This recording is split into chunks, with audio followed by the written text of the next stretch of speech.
बाकी के पैसे अभी तक नहीं दिए हैं। बाबा गरीब हैं और वो जैसे तैसे पैसे का जुगाड़ कर रहे हैं, और जैसे ही उनके पास पैसे होते हैं वो आपको दे देते हैं। मेरे बाबा बहुत गरीब हैं, लेकिन फिर भी इतना दे चुके हैं, वो बाकी पैसे भी दे देंगे। हाँ हाँ, तो कब तक तेरा बाप पैसे देगा? शादी से पहले तो बहुत बोल रहा था कि हम आपके 20 लाख रुपए दे देंगे।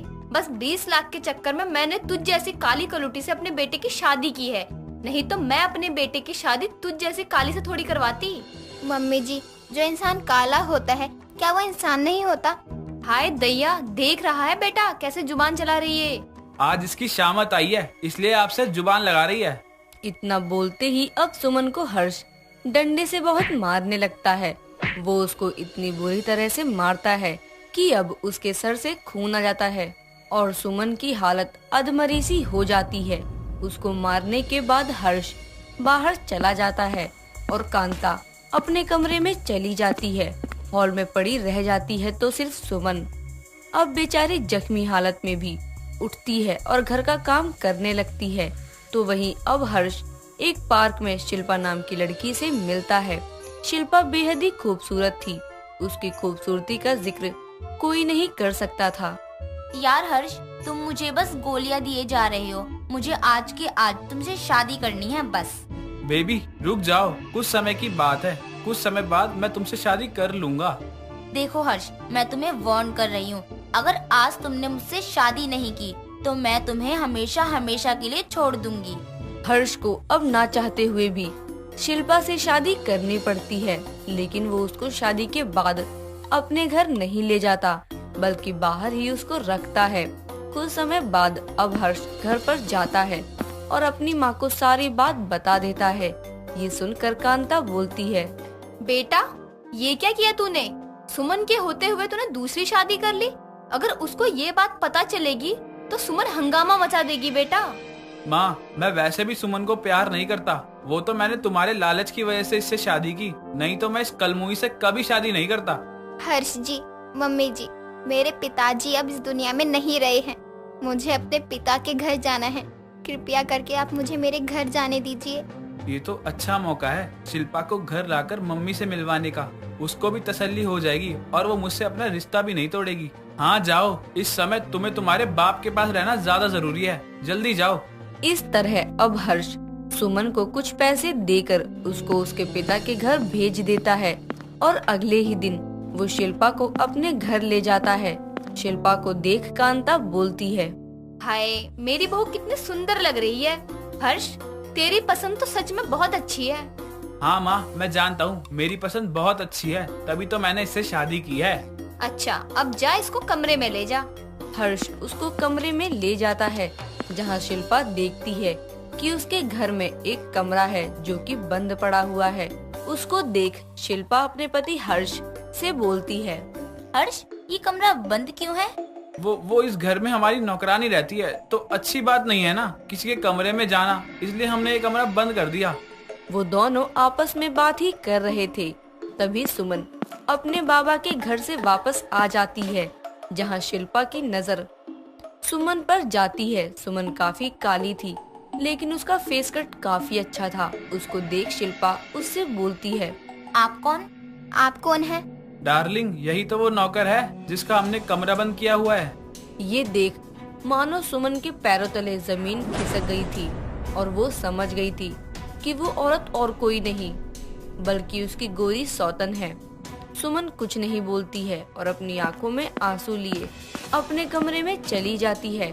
थोड़ी देर बाद हर्ष सुमन के पास आता है और उससे बोलता है, तूने जिस तरह अपना मुंह बंद किया है ना, ठीक उसी तरह हमेशा अपना मुंह बंद रखियो, समझी? पर आपने ऐसा क्यों किया?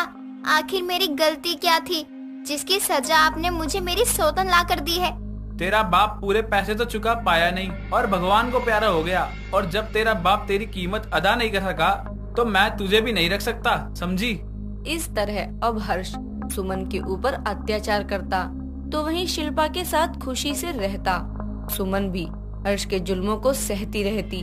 ऐसे ही अब 4 महीने गुजर जाते हैं और ये सब अब सुमन बर्दाश्त नहीं कर पाती और वो जहर खाकर आत्महत्या कर लेती है।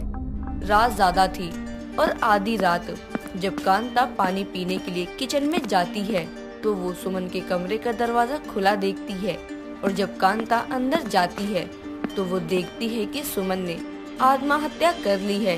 ये देख कांता के पैरों तले जमीन खिसक जाती है और वो तुरंत अपने बेटे को फोन कर सुमन के कमरे में बुलाती है। अब दोनों माँ बेटे उसकी लाश को ठिकाने लगा देती हैं। अगली सुबह शिल्पा अपने पति हर्ष से बोलती है, हर्ष, आज सुमन नहीं दिख रही, कहाँ है वो? वो तो गई। गई? कहाँ गई? अब वो अपने गांव चली गई है। लेकिन रातों रात? तुम उसके बारे में ज्यादा मत सोचो और मेरे लिए एक कप चाय लेकर आओ। शिल्पा को ये बात हजम नहीं होती कि रातों रात कोई लड़की अपने गांव कैसे जा सकती है, और अब वो उसकी छानबीन में लग जाती है, लेकिन उसको कोई भी सुराग नहीं मिलता। इसीलिए वो ये सब छोड़ किचन में चाय बनाने लगती है। कोई तो राज है सुमन का, नहीं तो कोई भी लड़की ऐसे बिना पैसे लिए अपने काम को छोड़कर नहीं जा सकती है। मुझे कहीं से कोई सुराग मिले ना मिले, लेकिन मुझे उसके कमरे से जरूर मिलेगा। मुझे उसके कमरे में जाना होगा। हो ना हो वहाँ कुछ तो है जो मुझे हर्ष वहाँ जाने नहीं देते। अब क्या था, शिल्पा अपनी सास और हर्ष को चाय देकर सुमन के कमरे में जाकर उसके कमरे को छानने लगती है, लेकिन उसको कुछ नहीं मिलता। अब वो वहाँ से जाने लगती है, तभी उसकी नजर उसके बेड के तकिए पर पड़ती है। शिल्पा उस तकिए के पास जाती है और जैसे ही उस तकिए को हटाती है वैसे ही उसके हाथ एक लेटर आता है। शिल्पा उस लेटर को पढ़ने बैठ जाती है।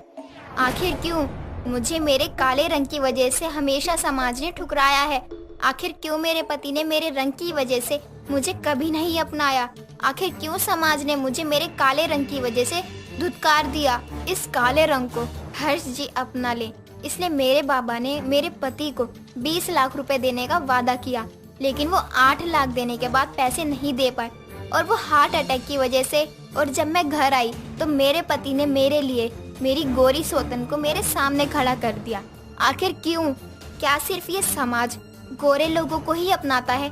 क्या ये समाज काले रंगों को अपनाता नहीं? क्या काले लोगों के पास दिल नहीं है? क्या उन्हें दर्द नहीं होता है? आज मैं ये सुसाइड लेटर यहीं छोड़कर जा रही हूँ। मैं भगवान से प्रार्थना करती हूँ कि ये लेटर उन दरिंदों के हाथ ना लगे, बल्कि मेरी सौतन के हाथ लगे जो इन सब से अनजान है। अब मेरे जीने की कोई वजह नहीं है। बाबा थे, वो भी नहीं है, और जीवन साथी ने कभी मेरा हाथ नहीं थामा। इसलिए आज मैं अपने दिल की बात लिखकर सभी बंधनों से मुक्त हो रही हूँ। सुमन, मुझे माफ कर देना सुमन, जाने अनजाने में मैंने तुम्हारा घर तोड़ दिया, लेकिन मैं भी कसम खाती हूँ कि इन दरिंदों को इनके किए की सजा मैं दिलवाऊंगी और तुम्हें इंसाफ भी। अब क्या था, उस लेटर को शिल्पा अपने हाथों में लिए जाती है और एक बाल्टी में काला रंग घोल लेती है और पूरे मोहल्ले वालों को बाहर बुलाती है, जहाँ उसका पति और सास भी बाहर आते हैं। ये देख हर्ष शिल्पा से बोलता है, शिल्पा, ये क्या कर रही हो तुम? तुमने यूं इस तरह सभी मोहल्ले वाले को क्यों इकट्ठा किया है? करना तो था ही ना हर्ष जी, आखिर सुमन की मौत का जिम्मेदार ये जमाना भी तो है। क्या हुआ? झटका लगा उसका नाम सुनते ही? मिस्टर हर्ष, मुझे तुम्हारे और तुम्हारी माँ के कारनामों के बारे में सब पता चल गया कि तुम लोग कितने घटिया और नीच इंसान हो। क्या बोल रही है बहू? ये घर का मामला है, घर में सुलझा लेते हैं। नहीं, अब ये घर का मामला नहीं है।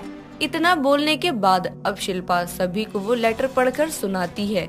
सुमन के शब्द सुनकर वहाँ खड़े सभी लोगों की आंखों में आंसू आ जाते हैं और शर्म से अपनी गर्दन नीचे झुकाए खड़े रहते हैं। क्या काले इंसान इंसान नहीं होते? मैं आप सभी से पूछ रही हूँ। सुमन की मौत के जिम्मेदार हर्ष के साथ साथ आप सब भी हैं, जो काले इंसान को इंसान नहीं समझते। अरे दर्द उस काले इंसान को भी होता है, लेकिन आप लोग क्या जाने दर्द।